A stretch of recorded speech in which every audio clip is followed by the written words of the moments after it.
Hi అండి. ఇదేంటో మీకు తెలుసా? దీన్ని సాద్ అంటారండి. చిన్నపిల్లలకి దిష్టి తగలకుండా పెడతారు. దీన్ని సగ్గుబియ్యము నూకలతో తయారు చేస్తారు చాలామంది. కాకుండా మనకి పిల్లలకి మెయిన్ దిష్టి తగలకుండా ఉండాలి అని అంటే దీంట్లో నల్లతుమ్మ చెట్టు కాయలు వేయాలండి. ఈ నల్లతుమ్మ చెట్టు కాయలు వేయడం వల్ల పిల్లలకి దిష్టి తగలదు. ఇది మేము పిల్లలకి 3 years వచ్చేదాకా ఇదే పెడతామండి. స్టిక్కర్లు ఇంకా బయట వచ్చి తిలకాలు ఏమి పెట్టము. దీన్ని పెట్టడం వల్ల చాలా మంచిదండి. ఇది పిల్లలకి దిష్టి తగలకుండా ఉంటుంది.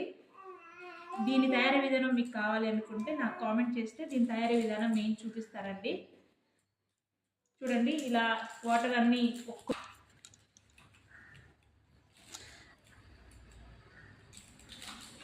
ఇది చిన్నపిల్లలకు పెట్టడం వల్ల చాలా షైన్ ఉంటుందండి బొట్టు. ఇది 3 years వచ్చేదాకా పెడతామండి పిల్లలకు మేము.